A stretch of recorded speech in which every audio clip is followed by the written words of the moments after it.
በ21ኛው መቶ ክፍለ ዘመን የአንድ ሀገር ታላቅነትና ሉዓላዊነት የሚለካው በቆዳ ስፋቷ ወይንም በተፈጥሮ ሀብቷ ብዛት ብቻ አይደለም። ይልቁንም ሀገሪቱ በሳይንስና ቴክኖሎጂ ዘርፍ ባላት የፈጠራ አቅምና ያንን አቅም ወደ ኢኮኖሚያዊና ፖለቲካዊ ጡንቻ የመቀየር ብቃቷ ላይ የተመሰረተ ይሆናል። ዛሬ ሳይንስና ቴክኖሎጂ የቅንጦት ማሳያ ሳይሆን የሀገር ህልውና፣ የኢኮኖሚ ነጻነትና የፖለቲካ ልዕልና ማረጋገጫ ዋነኛ ሞተሮች ሆነዋል።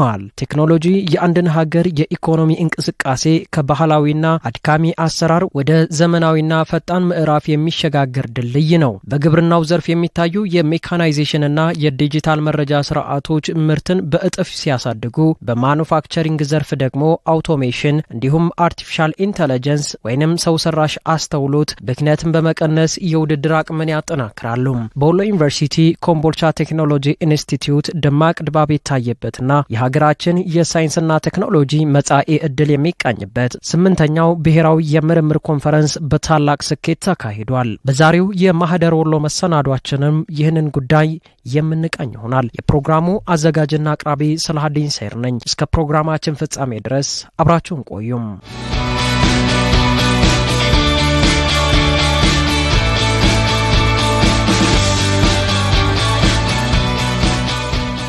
ለዘላቂ ልማት የሳይንስና ቴክኖሎጂ እንዲሁም የፈጠራ እድገቶች በሚል መሪ ቃል በተዘጋጀው በዚህ ታላቅ መድረክ ላይ ከተለያዩ የሀገራችን ክፍሎች የተውጣጡ አንጋፋና ወጣት ምሁራን የማህበረሰቡን ችግሮች ስር ነቀል በሆነ መልኩ የሚፈቱ አስደናቂ የምርምር ስራዎቻቸውን ይዘው ብቅ ብለዋል። በኮምቦልቻ ቴክኖሎጂ ኢንስቲትዩት የኤሌክትሪካልና ኮምፒውተር ኢንጂነሪንግ ትምህርት ክፍል ተመራማሪና መምህር ቴድሮስ አሰፋ ሰው ሰራሽ አስተውሎትን በመጠቀም ለአርሶ አደሩ ጠቃሚ የሆነ የፈጠራ ስራ መስራታቸውን ነግረውናል። በእኛ በኩል የሰራ ነው የኤአይ ዲፕ ለርኒንግ ሞዴል በመጠቀም የግሪን መንግቢን የሚባለው የማሾ እዚህ አካባቢ በብዛት የሚመረት ነው። እሱን ደረጃ የሚያወጣ ሲስተም ነው የሰራ ነው። ከዚህ በፊት የነበረው ማኑዋል ነው። የማሾን ወይም የግሪን መንግቢን የምንለውን ደረጃ አንደኛ ደረጃ፣ ሁለተኛ ደረጃ፣ ሶስተኛ ወይም ደግሞ ሰብስታንዳርድ ለማለት በማኑዋል ነበር የሚሰራው። በሰው በኤክስፐርቶች ነው የሚሰራው። ያ ግን ብዙ ችግሮች አሉት። አንዱ ለምሳሌ ሰብጀክቲቭ ይሆናል። በተለያየ እንትን በሰው በብዙ ነገር ሊያስ ስለሚችል ያንን ደግሞ ለተለያዩ ጥቅም ለተለያዩ ነገሮች ሲል አንደኛ ደረጃ የነበረውን ሁለተኛ፣ ሶስተኛ የነበረውን አንደኛ እያለ ሊያቀርብ ይችላል ማለት። የኛ ሲስተም ግን ከምንም ከሰው የጸዳ ሙሉ ፉል አውቶሜትድ ሲስተም ስለሆነ ደረጃውን በቀጥታ በአፕሊኬሽን በሞባይል አፕሊኬሽን ተደርጎ ደረጃ 1 ደረጃ 2 እያለ የማሾውን ደረጃ ይናገራል ማለት ነው። አሁን ይሄንን እኛ የሰራ ነው ሞባይል አፕሊኬሽን አለ። በማሽን ለርኒንግ ዲፕ ለርኒንግ ሞዴል ተጠቅመን ይሄንን ሞዴል ደግሞ ወደ ተሻለ ወደ መሬት ለማውረድ ከዳታዎችን ወይዘ የሰበሰበነው መጀመሪያ የማሾቹን ከኢሲኤክስ ነው ኢትዮጵያን ኮሚኒቲ ኤክስቴንስ ኮምቦልቻ ብራንች ይሄን ደግሞ ወደ መሬት ለማውረድ በተሻለ አንድ ጋር ከኢሲኤክስ ጋር እና ሌሎች አካላት ጋር በመስራት የተሻለ እንትን መስራት እንችላለን። የከፍተኛ ትምህርት ተቋማት ዋነኛ ተልእኮ እውቀትን መፈለግ ማመንጨትና ማሰራጨት መሆኑ ይታወቃል። ሆኖም ግን ይህ እውቀት በዩኒቨርሲቲዎች ቅጥር ግቢና በቤተ መጻሕፍት መደርደሪያዎች ላይ በታተሙ የምርምር ወረቀቶች ወይንም ፐብሊክ ቻታጥሮ የሚቀር ከሆነ የሀገርን ሁለንተናዊ ችግር የመፍታት አቅም ውስን ይሆናል። በአሁኑ ወቅት የዓለም ተሞክሮ እንደሚያሳየው የአንድ ዩኒቨርሲቲ ታላቅነት የሚለካው በምርምሮቹ ብዛት ብቻ ሳይሆን እነዛን ስራዎቹን ወደ ተግባር በመለወጥ በማህበረሰቡ ሕይወት ላይ በሚያመጡት በጎ ተጽዕኖ ነው። ስለዚህ የምርምር ስራዎችን ወደ ተግባር መለወጥ የተመራማሪዎች ብቻ ሳይሆን የዩኒቨርሲቲዎችም ቀዳሚ ኃላፊነት ነው። እንደ ተመራማሪው ገለጻ በቀጣይ ተግባር ተኮር የፈጠራ ስራዎችን በስፋት ለመስራት ዝግጁ ናቸው። አፕላይድ እንደመሆኑ ዩኒቨርሲቲያችን ወደፊትም በዛው አፕላይድ ዩኒቨርሲቲ እንደመሆኑ ተግባር ተኮር ዩኒቨርሲቲ እንደመሆኑ አሁን በካሪኩለምም በምንም እየተቀረጽን ስለሆነ እዛ ወደ ማህበረሰቡ እና ኢንዱስትሪ ጋር የሚደርስ ስራዎችን ለመስራት የሞከር ነው። ቀጣይ ደግሞ በተሻለ ይሄንን ሞር ከኢንዱስትሪውና ከእንትኑ ጋር ለማገናኘት ከኢንዱስትሪው እንዲሁም አውትካም ቤዝድ የሆነ ሞር ከቲዮሪ ወተን ወደ ኢንዱስትሪው ጋር የምንገናኝበትን መምህሮችም ተማሪዎችም አብረው ኢንተግሬት ሆነው በኤክስተርንሺፕ በኢንተርንሺፕ ብዙ አይነት ፕሮግራሞች አሉ። በኮሚኒቲ ሰርቪስ በቴክኖሎጂ ትራንስፈር አብረን የሚወጣ ትክክለኛ ወደ ኢንዱስትሪውና ወደ ሪል መሬት ላይ የሚወርድ ስራ ለመስራት እናስባለን። በባህር ዳር ዩኒቨርሲቲ ኢንስቲትዩት ኦፍ ቴክስታይል ፋሽን ቴክኖሎጂ የሪሰርች ኮኦርዲኔተር ዶክተር አብደላህ ስመኘው ስለ ፈጠራ ስራቸው ተከታዩን ማብራሪያ ሰጥተውናል። እኔ ሰራሁት ሪሰርች ስማርት ቴክስታይል ላይ የሚያጠነጥነው ታይትሉ ሰርፌስ ማውንት ሬጂስተር ዲቫይስ ኢንተግሬትድ ኤሌክትሮኒክ ያርን ፎር ዌራብል አፕሊኬሽን ይላል። ይህ ማለት ምንድነው? በጣም ጥቃቅን የሆኑ የኤሌክትሪክ ዲቫይሶችን ተጠቅመን ሂት ወይም ደግሞ ሙቀት ሊሰጥ የሚችል ሶክስ ወይም ደግሞ የእግር ካልስ ማለት ነው የሰራ ነው። እሱ በተለይ በጣም ብርዳማ ለሆኑ ሀገሮች ልክ አውሮፓ ወይም ደግሞ ሀገራችን ውስጥ እንዳሉ ጮቄና ደብረ ብርሃን እንደሚባሉ በጣም ብርዳማ ለሆኑ ኤሪያዎች ሙቀት ሊሰጥ የሚችል ማቴሪያል ነው ማለት ነው። እሱንን ለመስራት የተለያዩ ኢኩፕመንቶችን ተጠቅመናል። ከነዛው ውስጥ ቀደም እንዳልኩት በጣም ኋላ የምናያቸው ነው ጥቃቅን የሆኑ ኤሌክትሮኒክስ ዲቫይሶች አሉ። እንደገና ደግሞ ያርኑን ወይም ደግሞ ኤሌክትሮኒክ ያርኑን ለማምረት የተጠቀምንባቸው መሳሪያዎች ይኖራሉ ማለት ነው። የፈጠራውን ስራ ለመስራት ምን አነሳሳችሁ ለሚለው ጥያቄ ዶክተር አብደላ ማብራሪያ አላቸው። በክረምት ወቅት ወይም ደግሞ ብርዳማ በሆኑ በጣም ቀዝቃዛ በሆኑ ጮቄ በሆኑ አካባቢዎች ሰዎቹ ይታመማሉ። ያ ማለት እግራቸውን ያማቸዋል፣ በጣም ብርድ ይላቸዋል፣ ሻቪንግ ያደርጋሉ፣ ይንቀጠቀጣሉ። የተለያዩ በሽታዎች ሰውነታቸው ላይ ይካሄዳል ማለት ነው። እሱንን ለማድረግ ማህበረሰባችን ብርድ ልብስ ደራርቦ በመልበስ ነው የሚከላከለው። እሱ ግን ዩኒፎርም ያልሆነ ሂት ስለሆነ የሚሰጠው ጥሩ አይደለም ማለት ነው። ሞር ሳይንቲፊክ በሆነ መልኩ ሳስቴኔብል በሆነ መልኩ ያንን ለማደስ ወይም ህክምና ለማድረግ ወይም ፊዚዮቴራፒ ለማድረግ ማለት ነው ይሄንን ሶክስ ወይም ካልስ ሂቲንግ ሶክስ እንጠቀማለን ማለት ነው። እግራቸውን ከእግር በታች የሚያቸውን የመገጣጠሚያቸውን ላይክ እንደ ሪህ ቁርጥማት ምናምን የተባለ እንደሚታመሙት በብርድ ምክንያት ያሲመጣ የሚታመሙትን ያክማል ማለት ነው። ራሱ ካልሱ አውቶማቲካሊ ሂት ጄኔሬት ያደርጋል። ዜን ብሎድ ፍሎ ሰውነታችን ውስጥ ያለው የብሎድ ፍሎ ሃይ ይሆናል ማለት ነው። የደም ዝውውራችንን ይጨምራል። ላይክ እንደ ሂት ቴራፒ ነው የሚሆነው ማለት ነው። የዩኒቨርሲቲዎች እና የተመራማሪዎች ጥረት ውጤታማ ሊሆን የሚችለው የመንግስት ሁለንተናዊ ድጋፍና የፖሊሲ ከለላ ሲታከልበት ብቻ ነው። ሳይንሳዊ ምርምሮች ከፍተኛ ወጪ የሚጠይቁ በመሆናቸው መንግስት ለምርምር ስራዎች የሚውሉ በቂ ብሔራዊ በጀት መመደብና ተመራማሪዎች ያለምንም የገንዘብ እጥረት ስራቸውን እንዲያከናውኑ ማገዝ አለበት። በአጠቃላይ የሳይንስና ቴክኖሎጂ እድገትን ወደ ሀገራዊ ጥቅምና ብልጽግና ለመለወጥ ተመራማሪዎች እውቀት፣ የዩኒቨርሲቲዎች መዋቅራዊ አመራርና የመንግስት የፖሊሲና የፋይናንስ ድጋፍ መተሳሰር ይኖርባቸዋል። መንግስት ለተመራማሪዎችና ለሳይንሳዊ ተቋማት የሚያደርገው ኢንቨስትመንት የወጪ ጉዳይ ሳይሆን የነገዋን ጠንካራ በራሷ የምትተማመንና የበለጸገች ሀገር የመገንቢያ ዋነኛ ስትራቴጂ ነው። የወደፊቱ ጊዜ የእውቀት ነው። እውቀትን በተግባር መተርጎም ደግሞ የነጻነትና የልዕልና መሰረት ነው። ይህንን ሀሳብ ተመራማሪው ይደግፉታል። ሀገራችን አሁን ሞር እየሄደችበት ያለው ሁኔታ ጥሩ ነው። ከሳይንስ ከቴክኖሎጂና ስፔሻሊ አሁን ካለው ማሽንና የአይ ቴክኖሎጂ እንደነዚህ አይነት ስማርት የሆኑ ልብሶች ሲመረቱ እኔ የሰራሁት ብርድ ለሚያሰቃያቸው ሰዎች ቢሆንም ለተለያየ አፕሊኬሽን ይውላል። ለሚሊታሪ ቴክኖሎጂ ሊሆን ይችላል፣ ሚሊታሪ ላይ ማለት ነው። አሁን ጥናቶች እንደሚያሳዩት በአሜሪካ መንግስት ኢቭን በአመት እስከ 20 ሚሊዮን የአሜሪካን ዶላር ነው መድቦ ይሄን ስማርት ቴክስታይል የሚያሰራው ማለት ነው። ሀገራችንም ወደዛ እየሄደች ስለሆነ ብዙ ገንዘብ የሚያስፈልገው ዩኒቨርሲቲዎች እዚህ ጋር በደንብ ሰርተው ስማርት እና ፋንክሽናል የሆነ ዊሬብል ቴክኖሎጂን መስራት እንችላለን። ቅድም እንዳልኩት ለመከላከያ ሊያገለግል ይችላል፣ ለታመሙ ሰዎች፣ ለስፖርት፣ ለስፔስ ሳይንስ ላይክ እንደ ፓራሹት ይጠቀማል ማለት ነው።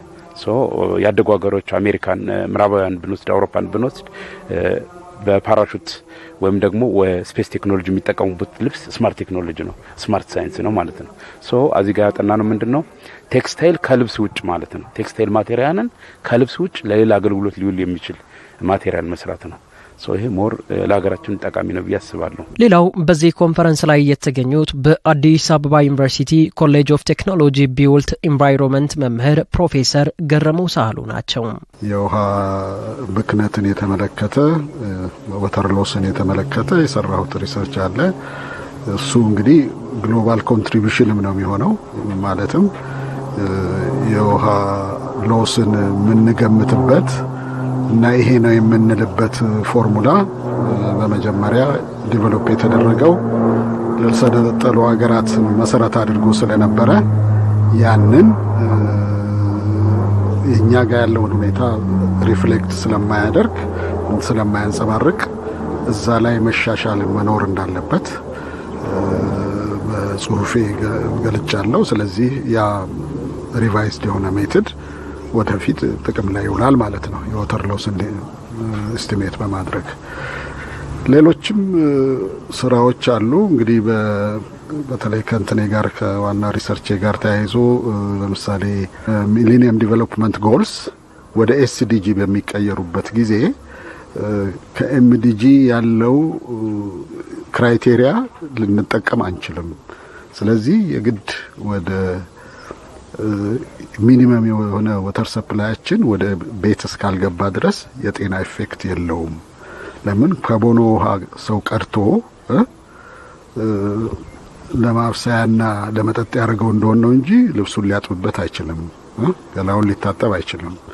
ሳኒቴሽን ደግሞ ውሃ እንደዛ ካላገኘን ደግሞ ንጽህና ከሌለን ዋናው የውሃ ዓላማ ለጤና ሲሆን ነው። ስለዚህ ኤስዲጂ በሚቀረጽበት ጊዜ ፓራዲም ሺፍት መኖር አለበት፣ ወደ ፕሬሚሲስ መግባት አለብን የሚለውን ሀሳብ ከግሎባል ኦዲየንስ ጋር እንትን ተብሎ ከ2015 ፖስት 2015 አጀንዳ በሚለው ላይ ኮንትሪቢዩት አድርጌያለሁና ያ አሁን የኤስዲጂ 6.1 6.2 ታርጌቶች ላይ ገብቶ ግሎባሊም እየተጠቀምንበት ያለ ነው ማለት ነው። በመርሃ ግብሩ ላይ ቁልፍ ንግግር ያደረጉት ፕሮፌሰር ገረመው በተለያዩ ጊዜያት በተሰሩ የምርምር ስራዎች ላይ ተከታዩን ሀሳብ አጋርተውናል። ቤዚካሊ አስተማሪ ስለሆንኩ ሪሰርቾች ከተማሪዎች ጋር ነው የምሰራው። የተሰሩት ሪሰርቾች ለተለያዩ ነገሮች ጥቅም ላይ ሊውሉ ይችላሉ፣ ያዋሉም አሉ። ለምሳሌ የወተር ሰፕላይን ፕሮቴክሽን ኤሪያ ያለውን ሲቪሪቲ የመሳሰሉትን ነገሮች ስናሳይ የፖሊሲ ግብአት ነው የሚሆኑት። የወተር ሶርስ ፕሮቴክሽን የመሳሰሉት ነገሮች ክሪቲካል የሆኑ ነገሮች ስለሆኑ በዚሁ መሰረት የፖሊሲ ተቀርጾ የአርባን በተለይ አርባን ወተር ሰፕላይ ኤሪያስ ፕሮቴክትድ መሆን እንዳለባቸው ነው የሚያሳየው ማለት ነው። መሬት ላይ የሚወርደው በፖሊሲ በተግባራ ነው የሚወርደው። በኮምቦልቻ ቴክኖሎጂ ኢንስቲትዩት ሳይንቲፊክ ዳይሬክተር ዶክተር መላኩ ታመነ በዩኒቨርሲቲው የተካሄደው ኮንፈረንስ አስፈላጊነቱን እንዲህ ገልጸውታል። ዋና ፋይዳው በሁለት ማጠቃለል ይችላል። የመጀመሪያው በየጊዜው የሚሰሩ የምርምር ውጤቶች በተመራማሪዎች በመምህራን የሚሰሩ ሪሰርች ፋይንዲንጎች እንደዚህ አይነት መድረክ ተዘጋጅቶ መቅረብ ለኖሌጅ ሼሪንግ ይጠቅማል ማለት ነው። ስለዚህ አንዱ ፋይዳው የእውቀት ልውውጥ ይሆናል ማለት ነው። ስለዚህ እነዚህ የምርምር ውጤቶች በሚቀርቡበት ጊዜ ሌላው ተመራማሪ አሁን በዓለም ላይ ምን እየተካሄደ እንደሆነ ሀገሪቱ ላይ ያሉ ለውጦች ምንድናቸው፣ ምን አይነት የቴክኖሎጂ ፈጠራ አለ፣ ምን አይነት አድቫንስመንት አለ የሚለው ለሰን ይወስዳል። ግን ይህን ለሰን የሚወስደው የሚከታተሉም ኦዲየንሱ ብቻ አይደለም። ተመራማሪውም ቢሆን ሁሌም ቢሆን የተሟላ ምርምር በአንድ ጊዜ ላይ ይሰራ ይችላል። ስለዚህ ፕሮግረሱን የምርምር ውጤቱን ሲያቀርብ ይህን ከሚከታተሉ ባለሙያዎች ወይም ኤክስፐርቶች በቂ የሆነ ግብዓት የበለጠ የምርምር ውጤቱን ለማሻሻል በቀጣይ አድቫንስ ለማድረግ ይጠቅማል። ስለዚህ የመጀመሪያው ፋይዳ የኖሌጅ ሼሪንግ ኤንድ ትራንስፈር የእውቀት ልውውጥና ያን ትራንስፈር ማድረግ የመጀመሪያው ፋይዳ ነው ማለት ነው። ሁለተኛው ፋይዳ እንግዲህ አንዱ በምርምር ላይ ካልቸር መሆን ያለበት ምርምር መሰራቱ ብቻ አይደለም። ምርምር ከተሰራ በኋላ ዶኩመንት መደረግ አለበት፣ ሪከርድ መደረግ አለበት። ዶኩመንት ያልተደረገ ሪከርድ ያልተደረገ ምርምር ተመራማሪው ሲያልፍ ይቀራል ማለት ነው። ስለዚህ እነዚህ የምርምር ውጤቶች ዛሬ የሚቀርቡት ኮንፈረንስ ፕሮሲዲንግ ይኖራል። ስለዚህ ታትመው በቀጣይ የበለጠ ሀሳቡን ለማሳደግ የሚፈልግ ካለ አሁን እየተካሄደ ያለው ምንድነው የሚለውን ሪፈር ማድረግ የሚፈልግ ካለ ቀጣይነት ላለው ለነገው ትውልድም ጭምር እነዚህ የኮንፈረንስ ፕሮሲዲንጎች ታትመው ሪከርድ ተደርገው ስለሚቀመጡ ሌላ ሰው ሪፈር የሚያደርጋቸው የሚያሳድጋቸው ኦን ዘ ሾልደር ኦፍ ዘ አዘር ነው። አንዱ የሰራው ብቻ ውጤታማ ላይሆን ይችላል፣ አንዱ የሰራው ላይ ነው ሌላ ሊሰራ የሚችለው። ስለዚህ እንደዚህ አይነት መንገዶችን ማመቻቸት የሚቻለው የተሰሩ ምርምሮች ሲታተሙ ስለሚሆን የሁለተኛው ፋይዳ ነው ማለት ነው። የኮምቦልቻ ቴክኖሎጂ ኢንስቲትዩት በምህንድስናና በቴክኖሎጂ ዘርፎች ላይ ትኩረት አድርጎ እንደሚሰራ ተቋም የተመራማሪዎችን የምርምር ወረቀቶች ወደ ተጨባጭ ማሽኖች፣ ሶፍትዌሮችና የኢንዱስትሪ መፍትሄዎች ለመለወጥ የሚታገሉበት መንገድ ለአብነት የሚጠቀስ ነው። ተቋሙ ዝም ብሎ በንድፈ ሐሳብ ላይ ብቻ የተገደበ ሳይሆን ተግባር ተኮር በመሆኑ እያንዳንዱን የሚሰሩ የምርምር ስራ በቀጥታ የማህበረሰቡን የዕለት ተዕለት ችግሮች ለመፍታት ያለመና ውጤታማ እየሆነ መጥቷል። የምርምር ስራዎች ፍሬ አፍርተው ለህዝብ ጥቅም እንዲውሉ ለማድረግ ዩኒቨርሲቲዎች ቀዳሚውን መዋቅራዊ ድርሻ መውሰድ አለባቸው። ይህንንም ተግባር ለማሳየት የኮምቦልቻ ቴክኖሎጂ ኢንስቲትዩት ሳይንቲፊክ ዳይሬክተር ዶክተር መላኩ ታመነ እንደገለጹት ተቋሙ የተመራማሪዎችን የወረቀት ስራዎች ወደ ተጨባጭ ተግባር ለመለወጥ በትኩረት እየሰራ ነው። ወደፊት እነዚህ የተሰሩ የምርምር ውጤቶችን ወደ ፕሮዳክት መቀየር እንግዲህ የምርምር ሲሰራ የመጨረሻው ግብ የኮሚኒቲውን ፕሮብለም መፍታት ነው። የኮሚኒቲውን ፕሮብለም የምንፈታው እነዚህ የምርምር ውጤቶች አድገው ኢኖቬሽን ተጨምሮባቸው ወደ ፕሮዳክት ወደ ስታርታፕ ሲቀየሩ ነው። ስለዚህ በጊዜ ሂደት ደግሞ እነዚህ ዶክመንትድ የሆኑ የምርምር ውጤቶች ከሌላ ቴክኖሎጂዎች ጋር ተጨምረው አድገው የበለጠ በጊዜ ሂደት ወደ ፕሮዳክት ሲቀየሩ ለዩኒቨርሲቲው ብቻ ሳይሆን ለአካባቢው ማህበረሰብ ለአካዳሚክ ኮሚኒቲውም እንዘግሎ በአጠቃላይ ውጤት ይሆናል ማለት ነው። ኢነርጂ ላይ ሪኒውብል ኢነርጂ፣ ኮምፒውቲንግ፣ ኮሚኒኬሽን ላይ አሁን ደግሞ የዘመኑ ኤአይ አርቲፊሻል ኢንቴሊጀንስ አሁን the fifth industrial revolution ኤአይ ነው ይታወቃል። ኤአይ ላይ ሳይበር ሴኩሪቲ ላይ ስማርት ማቴሪያል ስለዚህ በእነዚህ በተለይ ቴክኖሎጂ ኤሪያዎች ላይ አተኩሮ የሚሰራ እና ወረቀቶችን በእነዚህ ዙሪያ ላይ የሚያጠነጥኑ ናቸው ማለት ነው። ተሳታፊዎች ምንድነው ከምርምር ተቋማት ከሪሰርች ኢንስቲትዩቶች የመጡ አሉ፣ ከተለያዩ ዩኒቨርሲቲዎች አሉ። ግን የተገደበ አይደለም። የትኛውም በሀገሪቱ ውስጥ ያለ አዲስ ሀሳብ አዲስ ምርምር ይዞ የመጣ የትኛውም አካል ካለ የሰሚሽን ወረቀቱን መጀመሪያ ሰሚት አድርጎ ስክሪን አውት ተደርጎ ስለሆነ የሚቀርበው የትኛውም የምርምር ውጤት ያለው አካል ይዞ መቅረብ ይችላል ብለን ነው የምናስበው። ይሄም ነው የሆነው። በአጠቃላይ ግን ስታዩ ከዩኒቨርሲቲዎች በብዛት ይኖራል፣ ከምርምር ተቋማት ከኢንዱስትሪዎችም እንደዚሁ ከኢንዱስትሪዎች ይኖራሉ ማለት ነው። ዶክተር መላኩ ታመነ ያነሱት ሌላኛው ነጥብ በከፍተኛ ትምህርት ተቋማት እድገት ውስጥ የማህበረሰብ አገልግሎትና የተቋማት አጋርነት ወይንም ኮሚዩኒቲ ኢንጌጅመንትና ፓርትነርሺፕ ነው። ዩኒቨርሲቲዎች ብቻቸውን ወይንም በራሳቸው ቅጥር ግቢ ውስጥ ብቻ በመታጠር የህዝቡን ችግር መፍታት አይችሉም። ከኢንዱስትሪዎች፣ ከአካባቢው ማህበረሰብ፣ ከሲቪል ማህበራትና ከዓለም አቀፍ ድርጅቶች ጋር እጅና ጓንት ሆነው ሲሰሩ ግን ተጨባጭና ዘላቂ ለውጥ ማምጣት ይቻላል። ምርምር ስንሰራ በተለይ ከነዚህ ከስቴክሆልደር ከአጋር አካላት ጋር የምንሰራቸው ምርምሮች አሁን በአሁኑ ወቅት የኮሚኒቲውን ፕሮብለም እየፈታ ነው። ለአብነት ለማንሳት ያክል በባለፈው በጀት ዓመት የጀመረው አንድ በጣም ትልቅ ሂውጅ ፕሮጀክት አለ። ከማይኒንግ ኢንዱስትሪ ዲቨሎፕመንት ኢንስቲትዩት ጋር የምንሰራው ፕሮጀክት ነው። ይሄ ፕሮጀክት እንግዲህ በደላንታ፣ በአፋር፣ በትግራይ፣ በደቡብ ጉጂ አካባቢ ያለውን የነዚህ ጄምስቶን ማቴሪያሎች የሚያጠና ነው። አቬሌቢሊቲውን ያጠናል። ሮድማፕ አለው። በተጨማሪ ደግሞ ይሄን እዚህ ዘርፍ ላይ ለሚሰሩ ባለሙያዎች የአቅም ግንባታ ስልጠና፣ የካፓሲቲ ቢልዲንግ ስልጠና አለው። ይሄ በተግባር የማህበረሰቡን ችግር የሚፈታ ነው። ከዚህ በተጨማሪ ግን ዩኒቨርሲቲው በነዚህ በማይኒንግ ሴክተሩ ላይ በተለይ እንደ ኢምፖርት ሰብስቲቱሽን የሚሆን ማሽነሪዎች እየሰራ ነው። ምሳሌ ለማንሳት ያክል በዚህ በጀት ዓመት ከ2017 ጀምሮ 3 ማሽነሪዎችን ዩኒቨርሲቲው ሰርቷል። አሁን ሰርቶ የፓይለት ቴስቲንግ ፌዝ ላይ ነው።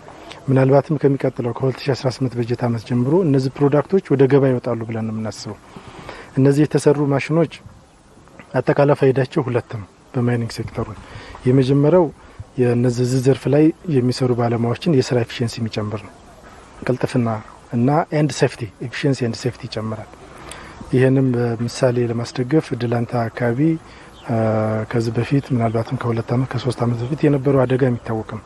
ያ የሆነበት ምክንያት ምንድነው? ያ ኦፓሉ የሚቆፈርበት መንገድ በጣም ትራዲሽናል ነው፣ የተጠና አይደለም። ስለዚህ ላንድ ስላይድ የመንሸራተትና ኮላፕስ የማድረግ እንትን አለ። ከሴፍቲ ፐርስፔክቲቭ ብቻ አይደለም፣ በቁፋሮ የሚወጣው በጣም ሜካኒካል በሆነ መንገድ ስለሆነ ፍጥነት የለውም።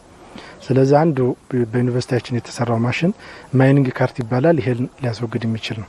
ስለዚህ በቁፈራ ሂደት ይሄን ዌስት ሮኩን ለማውጣት ኤፊሽንት በሆነ መንገድ በማሽን ተደግፎ መውጣት ይችላል።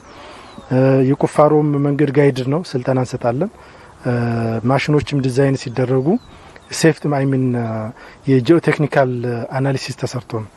ስለዚህ ምንድነው በምን ያክል ሳይዝ ቢቆፈር ኮላፕስ ሊያደርጋል፣ በየትኛው ሳይዝ ቢቆፈር ነው ሴፍ የሚሆነው የሚባለው እነዛ ፓራሜትሮች ተወስደው የነዛ ፓራሜትሮች ዲዛይን ላይ ተካተው ስለሆነ አንዱ አሁን ይሄ በተግባር እዛ አካባቢ ያለውን የኮሚኒቲ ፕሮብለም የሚፈታ ኤፊሺየንሲ የሚጨምር ሴፍቲ ጉዳት የኮላፕስ ማድረግ የሚባለውን የሚቀንስ ማሽን ነው። ይሄ ማሽን በዚህ ሰዓት ላይ ተሰርቶ በራሳችን ምሁራኖች የተሰራ ማሽን ነው። የማዕድን ዘርፍ ለመደገፍ በሚደረገው ሁለንተናዊ ጥረት ላይ ዩኒቨርሲቲው እየሰራው ካለ ስራ አንዱ የሶፍትዌር ስራዎችም ይገኙበታል። ከዙ ሴክተር ጋር በተያያዘ ግን ሶፍትዌርም ዲቨሎፕ ተደርጓል። ላርጅ ፒስ ኦፍ ሶፍትዌር ነው፣ በእኛው መምህራኖች የተሰራ ነው። ይሄ ሶፍትዌር ምንድነው የሚያደርገው? ፕሮሞሽን ይሰራል። ክላሲፊኬሽን የከበረው ማዕድን ታይፕ ምንድነው? ብዙ አይነት ታይፖች አሉ። ያን ክላሲፊኬሽን በሶፍትዌሩ ኤአይ ኢንቴግሬትድ ስለሆነ ኤአይ ሞዴል ስላለው ትሬንድ የተደረገ ስለሆነ ክላሲፋይ የማድረግ ኢቭን የማርኬቲንግ ማንኛውም መግዛት የሚፈልግ ሰው ከባንክ ሲስተም ጋር የተያያዘ ስለሆነ የሚገዛበት መንገድን የሚያመቻች ሶፍትዌር ተሰርቷል ማለት ነው። ስለዚህ ወሎ ዩኒቨርሲቲ የማህበረሰቡን ችግር የሚፈቱ ፕሮዳክቶችን እየሰራ ነው። ይሄ ያንድ ሰፋ ያለውን ፕሮጀክት ለማንሳት ነው።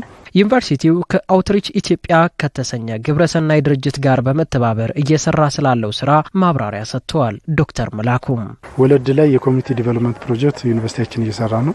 የዚህ ፕሮጀክት አውትሪች ኢትዮጵያ ከሚባል ሰናይ ግብረሰናይ ድርጅት ወይም ኤንጂኦ ማለት ነው ጋር በጋራ የምንሰራው ነው። እንግዲህ ወለድ ከተማ ላይ የሚሰራው ለአረጋውያን የሚሆን ማዕከል ግን ከሌላው የሚለየው ይሄ ሞዴሉ አረጋውያንን አንድ ማዕከል ላይ መሰብሰብ ብቻ በቂ አይደለም። ከዛ ድጋፍ ማሰባሰብ ብቻ መሆን የለበትም። ራሳቸውን የሚያግዙበትን ሲስተም እዛው ላይ ለዛ ነው ኮሚኒቲ ዲቨሎፕመንት ያልነው።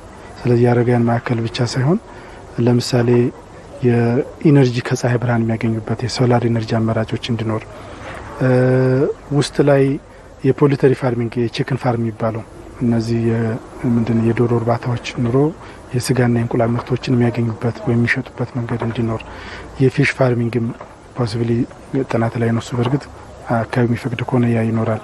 በተጨማሪ ደግሞ በአካባቢ የማርኬት ሼድ ኑሮ በመሸጥ የሚሆን ነው። ስለዚህ ይሄ ዝም ብሎ የመኖሪያ ካምፕ ማዘጋጀት ብቻ ሳይሆን ራሳቸውን የሚደግፉበትን ሲስተም ኢንቴግሬትድ አፕሮች በሆነ መንገድ እዛው ላይ ኢሪጌሽንም ጭምር ያለበት ማምረት የተለያዩ ፍራፍሬዎች እንደዛ አይነት ነገር ያሉበት ፕሮጀክት ከአውትሪች ኢትዮጵያ ከሚባለው ግብረሰናይ ድርጅት ጋር ወሎ ዩኒቨርሲቲ በመስራት ይገኛል። ይሄ በፌዝ የሚሰራ ነው። በአጭር ጊዜ የሚያልቅ ላይሆን ይችላል። የመጀመሪያው ፌዝ የዲዛይን ፌዝ እየተሰራ ነው። ኮንስትራክሽን ለማስጀመር ሂደት ላይ ነን። በጊዜ ሂደት ከግብረሰናይ ድርጅቱ በሚገኝ ፈንድ መሰረት ማለት ነው የሚቀጥል ይሆናል። እዛ ላይ የወሎ ዩኒቨርሲቲ ሮል ሙያዊ የሆነ ነው። ፈንዱን በግብረሰናይ ድርጅቱ በኩል የሚመጣ ነው። ስለዚህ ዩኒቨርሲቲያችን ሙያዊ የሆነውን ስራ በተመራማሪዎች በኩል ይደግፋል፣ ያግዛል። የበጀቱን ደግሞ በአውትሪች ኢትዮጵያ በኩል እየመጣ የፕሮጀክት ሲጠናቀቅ ምናልባትም ማሳያ የሚሆን ይሆናል ማለት ነው።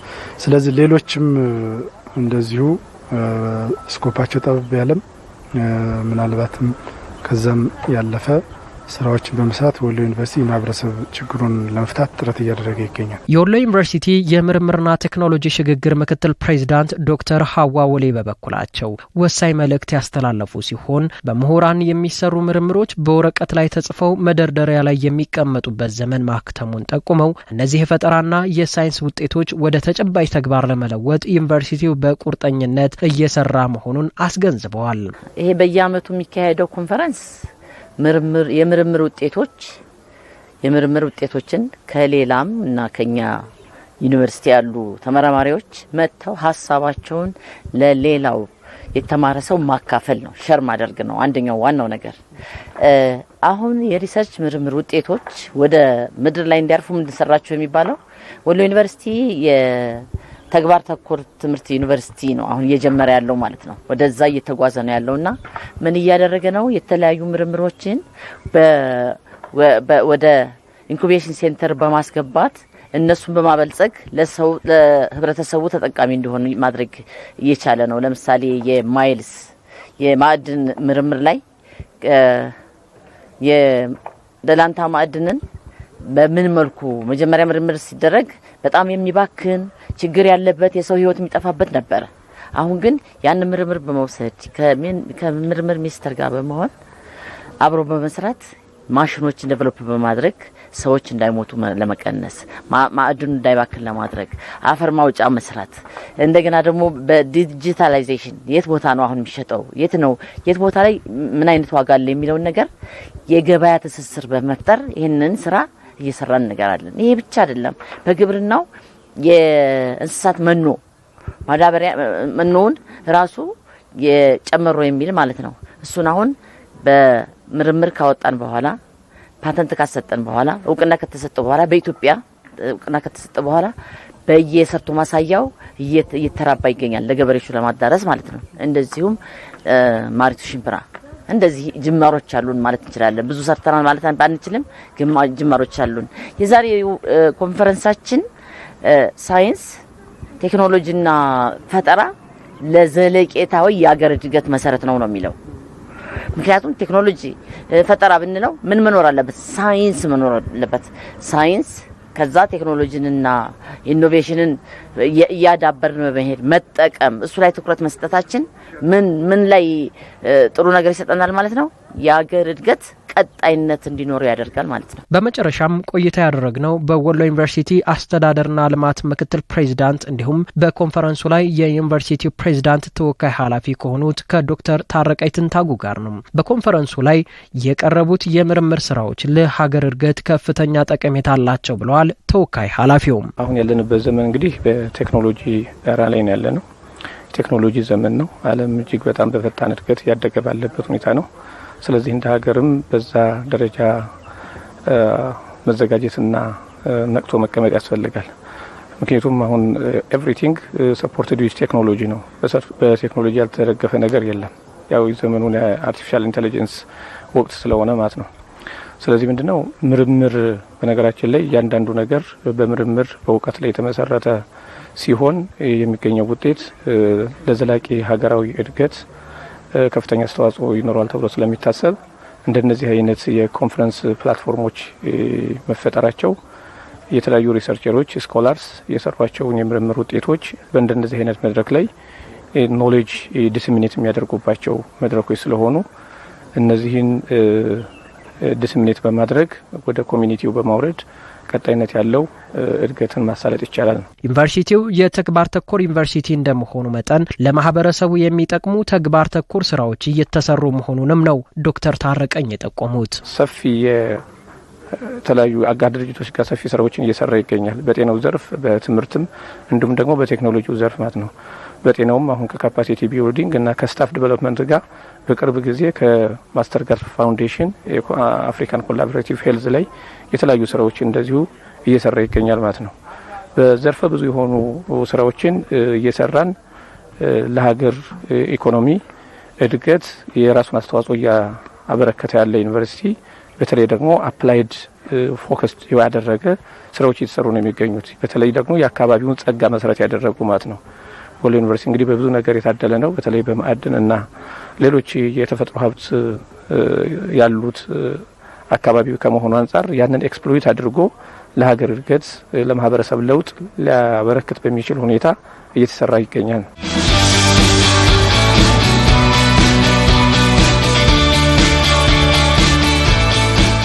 የተከበራችሁና የተወደዳችሁ ተመልካቾቻችን ወሎ ዩኒቨርሲቲ ከአማራ ሚዲያ ኮርፖሬሽን ጋር በመተባበር ወደ እናንተ የሚያደርሰው ሳምንታዊው የማህደር ወሎ ፕሮግራማችን የተከታተላችሁትን ይመስላል። የፕሮግራሙ አዘጋጅና አቅራቢ ሰላሀዲን ሰይር ነኝ። በቀጣይ ሳምንት በሌሎች ርዕሰ ጉዳዮች ወደ እናንተ እንደርሳለን። በያላችሁበት መልካም ጊዜም